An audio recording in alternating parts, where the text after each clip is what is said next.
सिंदफणा नदीला पूर आलाय आणि पात्र फुटून पाणी हायवेवरती यायला सुरुवात झाली। अधिक माहिती या संदर्भातली घेणार आहोत मोहसिन शेख यांच्याकडनं। मोहसिन, काय सध्या बीड मधली स्थिती दिवसागणिक आणि प्रत्येक तासागणिक बदलत चाललेली दिसतीये? प्रज्ञा, बीडकरांनी पहिल्यांदाच अशी परिस्थिती बघितली असेल। धुळे सोलापूर महामार्ग, हा जो धुळे सोलापूर महामार्ग आहे त्यावर आता पाणी यायला सुरुवात झालेलं आहे। भयंकर हे दृश्य बघा।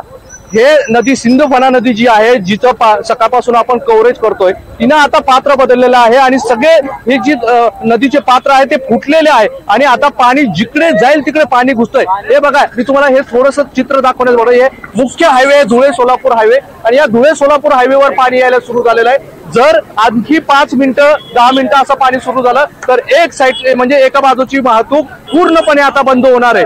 हे धुळे सोलापूर महामार्गावरील चित्र आहे। भयंकर असं हे बीड मधील चित्र पाहायला मिळतं। लोकांनी पहिल्यांदाच हे असं चित्र बघितलं असेल बीडकरांनी, कारण मोठ्या प्रमाणात पाऊस सुरू आहे आणि अशा परिस्थितीत आपण हे सगळे दृश्य दाखवण्याचा प्रयत्न करतोय। नदीला, सिंदफणा नदीला पूर आलेला आहे आणि या नदीने आता पात्र बदललेलं आहे। जिकडे दिशा मिळेल तिकडे हे पाणी चालू आहे आणि आता धुळे सोलापूर महामार्ग हा महत्वाचा मार्ग आहे, मोठा महामार्ग आहे, बीडला जाणारा महामार्ग आहे आणि या महामार्गावर अक्षरशः पाणी यायला सुरुवात झालेली आहे। लोक या ठिकाणी गर्दी करताना पाहायला मिळतात।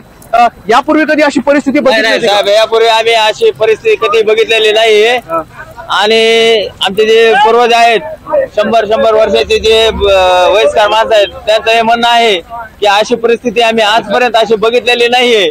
हे त्यांच्या दृश्यात पहिली बार आलेले आहे। थोडंसं तुम्हाला आणखी चित्र दाखवण्याचा प्रयत्न करतो। आता हा महामार्ग बघा, किती महामार्ग राहिलाय बाकी फक्त शिल्लक, इथपर्यंत पाणी आलेलं आहे। आणखी 5 ते 6 फूट पाणी बाकी रोडच्या कडेला जायला बाकी राहिलेलं आहे। त्यामुळे भयंकर परिस्थिती आहे। हे व्हिज्युअल बघा, या पाण्याचा वेग थोडासा दाखवण्याचा प्रयत्न करतो। अत्यंत वेग, हे पात्र बदललेलं आहे। आता हे जे तुम्हाला व्हिज्युअल दिसत आहेत आणि हे पाणी दिसत आहेत, इथून ही नदी किमान 1 किलोमीटर लांब आहे, 1 किलोमीटर लांब आहे आणि तरीही 1 किलोमीटर लांब पर्यंत पात्र या नदीचं फुटलेलं आहे। भयंकर परिस्थिती आहे। आता एनडीआरएफची टीम देखील या ठिकाणी येणार आहे आणि अशा पद्धतीने आता हे पाणी या पुलाला धडकतंय रस्त्याच्या।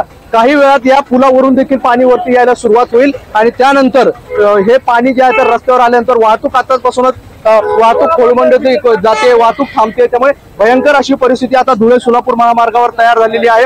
रस्त्यावर पाणी यायला सुरुवात झालेलं आहे। हे सगळे चित्र आपण बघतोय, मराठवाड्यातील हे चित्र आहे। तो मराठवाडा आहे, या ठिकाणी दुष्काळी परिस्थिती पाहायला मिळायची, त्या ठिकाणी आता अशा पद्धतीने पाणी आपल्याला पाहायला मिळतोय।